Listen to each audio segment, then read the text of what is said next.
The sirens wailed across the empty morning streets of Manhattan, echoing like cries of fate through the glass towers. Inside a top-floor hospital room, a little blonde girl named Sophie Langford lay still, her pink pajamas looking far too innocent for a world so cruel. Machines beeped beside her like fading heartbeats, each one marking the last few hours of her life. Her father, billionaire architect Richard Langford, stood at the window, staring at the skyline he had built, the same skyline that now mocked him. For the first time in his life, all his power, all his money, all his influence meant nothing. The doctors had spoken the words that shattered his world. 3 days. That's all she has.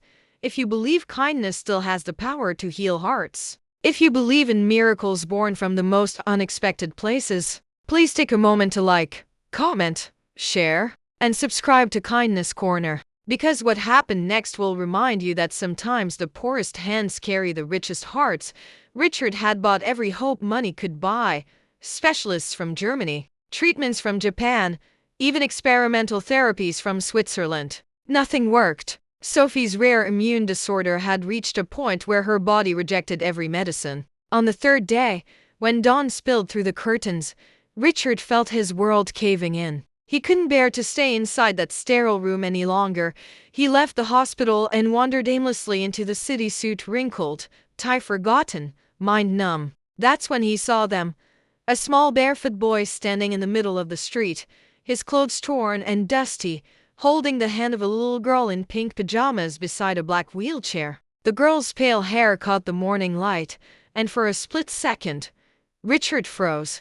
She looked like Sophie, same small hands, same tired gentleness in her eyes. But it wasn't her. This girl was smiling, and the boy looked like life itself.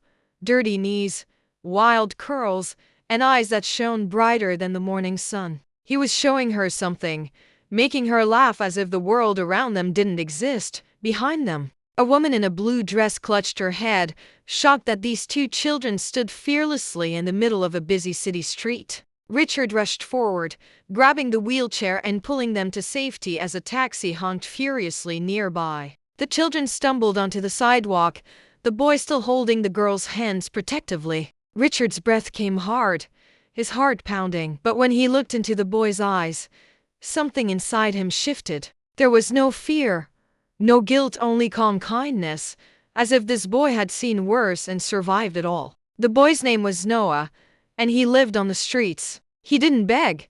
He didn't steal. He helped. He pushed old wheelchairs, carried groceries, and sang in the subways for coins. The woman nearby, Grace, ran a small community shelter, and Sophie, the little girl, was one of the children she looked after. Richard listened as Grace explained how Noah had found Sophie a few weeks ago near the hospital, sitting alone and crying because the nurses said she couldn't go home anymore. He had brought her back to the shelter, convinced her to smile, made her eat, and told her stories about stars that healed people.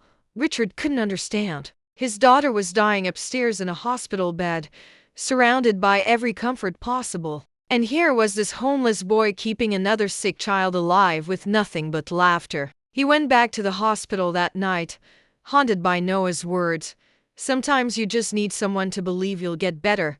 The next morning, Richard did something unthinkable.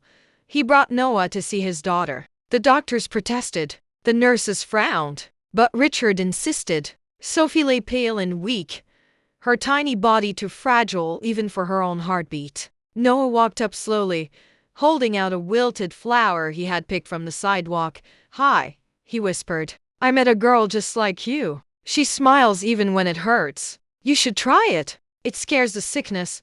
For the first time in days, Sophie smiled. From that moment, something began to change. Noah came every morning, barefoot and beaming, with little treasures he found. A feather, a pebble, a drawing made with broken crayons. He told Sophie stories about the invisible garden, a magical place where every sick kid plants a flower when they smile, and when they laugh, it blooms in real life. Nurses noticed Sophie's oxygen levels rising slightly. Her color returned. The monitors stopped screaming and began whispering hope. Richard watched this miracle unfold with disbelief. He realized Noah wasn't healing her with medicine, he was healing her with connection, with love that expected nothing in return. The hospital staff, once skeptical, began letting Noah stay longer. Sophie's laughter started echoing down the sterile corridors, and the other children in the ward began smiling too. By the end of the week, long after the 3 days had passed, Sophie's condition had stabilized. The doctors couldn't explain it. They called it spontaneous remission. But Richard knew the truth. It was faith, something he had long abandoned. He broke down in tears as Sophie hugged Noah goodbye. She told him she wanted to walk someday, to chase the birds he talked about. Richard adopted Noah soon after, giving him a home, education, and a new chance at life. But Noah remained the same humble soul, often found helping in shelters, bringing toys to sick kids, and visiting the same hospital wing where Sophie once lay dying. Years later, Sophie grew strong enough to walk again. One sunny afternoon, she stood at a charity event beside her father and her brother, the once homeless boy who saved her life. She handed him a small flower and whispered, "I kept it alive for your invisible garden." Tears filled Noah's eyes as he realized it was the same wilted flower he had once given her in the hospital, now pressed, framed, and kept safe all these years. That day, when Sophie stepped up to the stage to thank the donors, she didn't speak of her illness or her father's wealth. She spoke about Noah, about how sometimes miracles don't come wrapped in science or gold, but in the quiet kindness of a barefoot boy who refuses to give up on hope.